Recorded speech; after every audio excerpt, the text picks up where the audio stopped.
Alright, this is the tutorial on servicing the 4-port water machine. First of all, you just want to make sure you have all your equipment, cleaning solution. We prefer 7th generation, but really anything from Natural Grocers is acceptable. Your filter wrench, cleaning brush, TDS meter, dry erase marker so that you can update the last service date here. So just put the date there every time you service it. Carbon filter, 20-inch slimline, and sediment filter, which is also 20-inch slimline. Up here is where you should be able to find your key. Okay, so there's a double-sided tape key holder. We want to leave a key or even 2 keys in there would be good.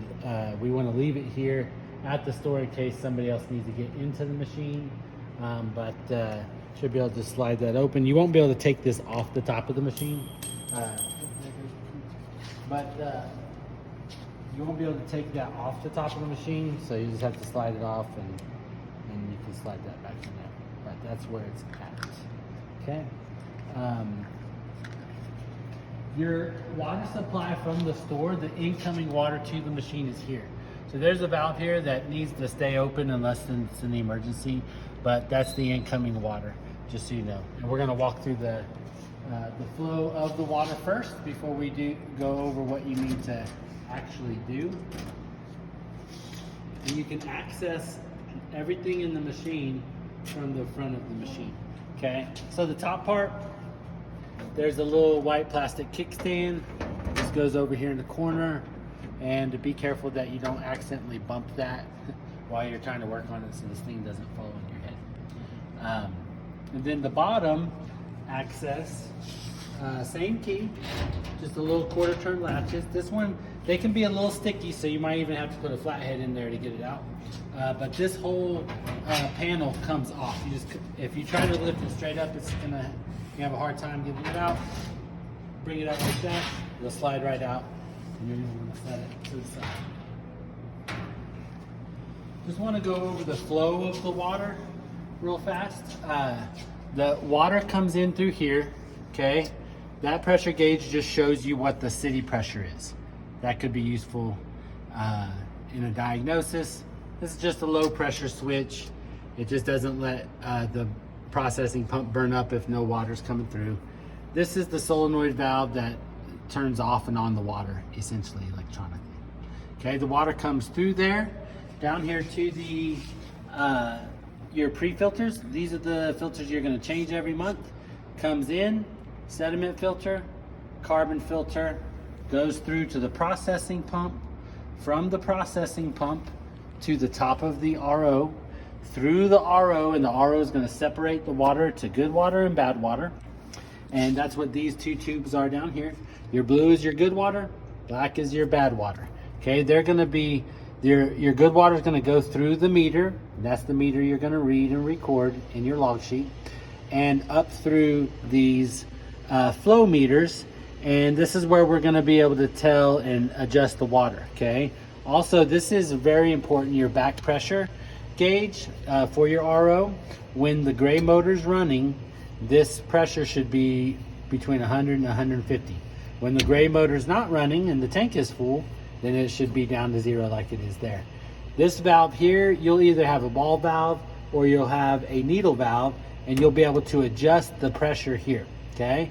The other thing that this will adjust is the ratio of our flow, our good water versus our bad water. And we typically want twice as much bad water as we do good water. A 2-to-1 ratio or a 3-to-1 ratio, somewhere in there, okay? We never want less bad water than good water, because the bad water is what's flushing the contaminants down the drain, keeping the RO membrane from clogging, okay? So whenever you come to the store, what you're gonna do first is I would just work right through the log sheet, okay? As you can see here, the very first thing is the VIN meter reading, okay? So you're gonna get your meter reading from there. You're gonna write it down. And also I would take a picture of the meter, Okay, you're going to email that in with a picture of this once it's completed. Then we're going to take the TDS. Okay, the TDS meter is right here, and this is the RO TDS. This is a good water TDS. So typically you can take it from the water out of the spout, but the water comes out of the spout pretty fast for this little cap. Okay, and this is the cap. Don't take this part off, then your battery will fall out. But the cap comes off of the pin down here at the bottom, and you just turn that on. Right here, this is where you can fill this up and have a lot more control. Just open it up a little, put a little bit of water in there, and you push this down in there, and it's gonna give you a reading. And that reading is gonna be your RO water TDS. And then your feed water TDS is your city water. Okay, so to get that reading, you're gonna have to go use the same TDS meter at a water fountain or at a sink or in the bathroom or something like that, some other source in the store. But it's super important to put that in. That's very helpful for us in diagnosing the condition of the machine. All right, then we just want to check off the UV light. So the UV light is up here. It's this big white box, and that little circle right there will be a blue indicator light if it's on. If it looks like this right here, that means it's not on. Okay, so we have a problem. So the UV bulb probably needs changed. And you can just call me if you run into that. But then we're going to sterilize and clean the machine. Oh, actually, I'm sorry, the system pressure. So the system pressure, we want between 100 and 150 PSI, okay? And so whenever the tank is not full, then the machine's gonna tell the pump we need more water to refill the tank. This pump's gonna kick on, okay? And this pressure gauge is the one that we're going to adjust to make sure it's between 100 and 150, and also regulate our flow ratios the way we spoke about earlier. If it's not running, all you have to do is run your spouts off for a while. It'll lower the water in the tank, and then once there's a flow switch in the tank, once that water lowers, the flow switch drops. It's going to communicate to the system to make more water, and this pump's going to kick on, and then we can regulate and check our system pressure. Okay, and while it's running, we're going to check the level switch, and that's the safety float switch over here. And when this goes up, it should turn everything off, and when it drops down, everything should operate as normal. And all that is a safety flow switch. If there's a leak in the machine and water fills the bottom of the cabinet up, that it'll shut everything off before it floods out into the store. Okay, and then we want to go through the sterilize and clean the entire machine. So let me just go over that with you, because it's super important.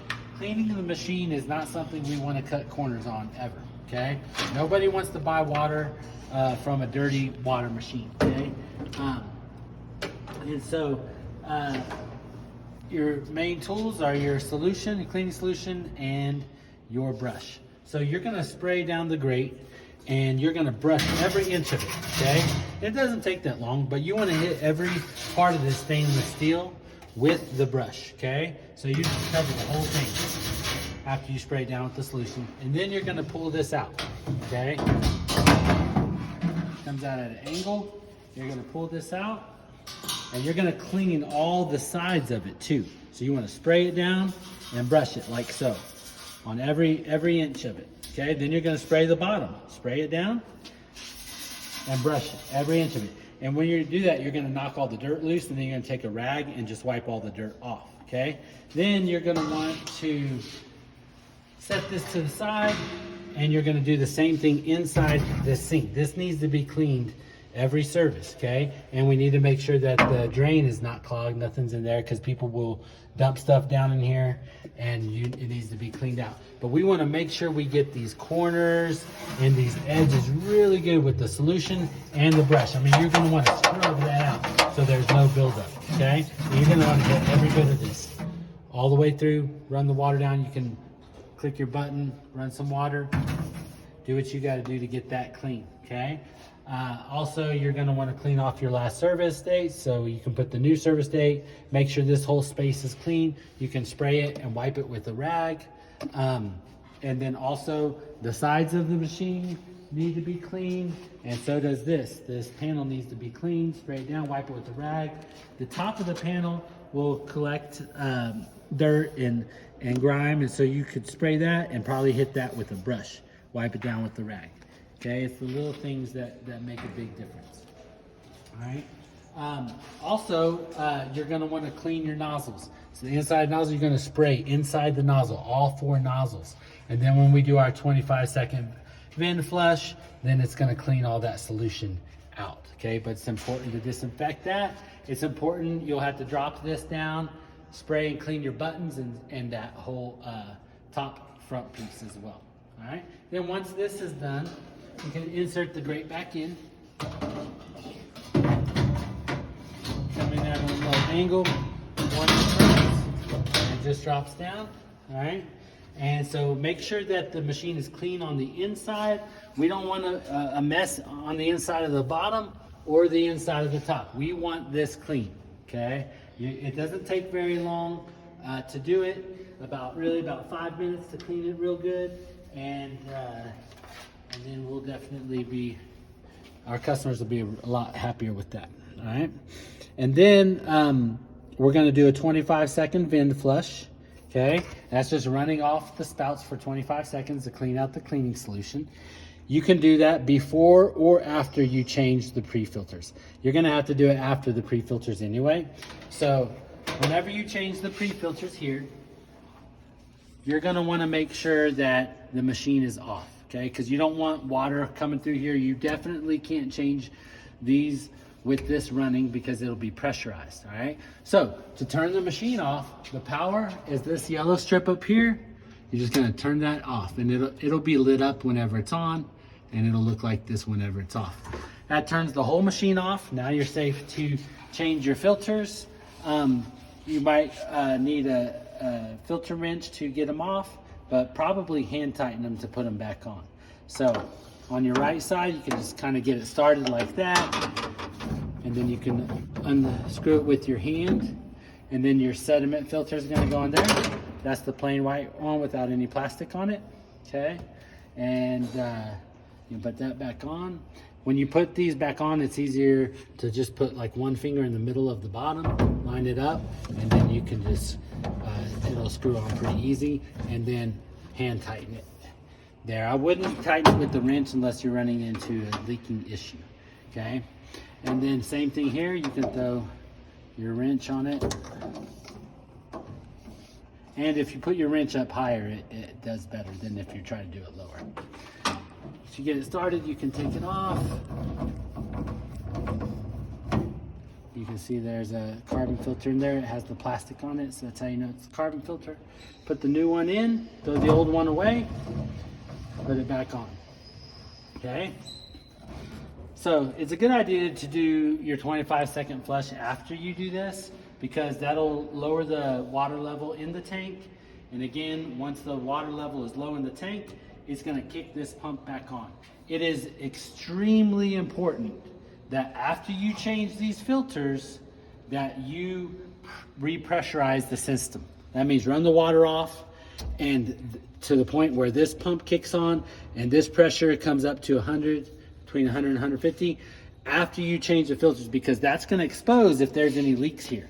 If you don't do that and there is a leak, then the manager is going to call in 30 minutes to an hour, and you're going to have to go back and fix it, and it's probably just the pre-filters leaking.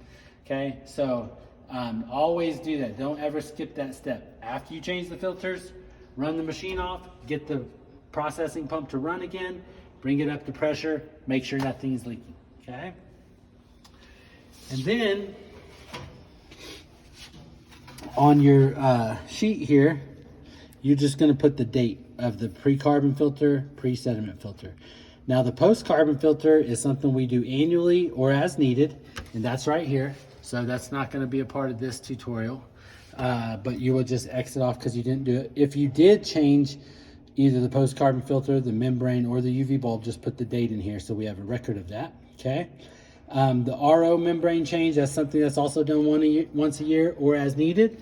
That's the big stainless steel filtered right there. And then the UV bulb change also is as needed or once a year, and it'll be in the white box there. That'll be a separate video. And then last of all, you're going to review the functions of the machine.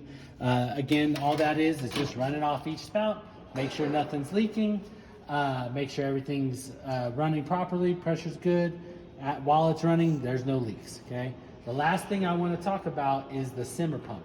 The simmer pump is the delivery pump to the spout. So this is going to take the water from the tank to the spouts. Once it comes through the simmer pump, it goes up through the post-carbon filter, then from the post-carbon filter to the UV, through the UV to the spouts, okay?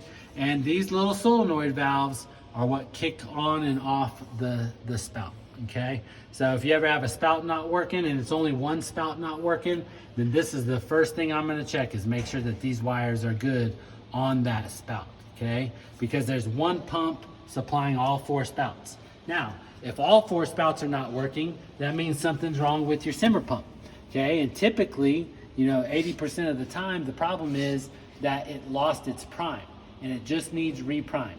So to prime the simmer pump, you have to have at least one of the spouts open, that means on, and you're gonna press and hold this red button and it'll kick on, and while you're holding it, it'll run, okay? And while it's running, you're just waiting for water to come out of the spout. Once water comes out of the spout, you should be able to remove your finger from that button and it'll continue to run until you turn the spout off by the button. But that's how you prime the simmer pump, okay? That's just an extra tip because that might be something that you run into. That's an easy fix. Other than that, when you're done, make sure everything's cleaned up. Make sure you throw away, of course, the old filters and any wrappers, and make sure this whole space is clean. You're gonna put everything back, make sure it's wiped down, and it's good to go. That's it.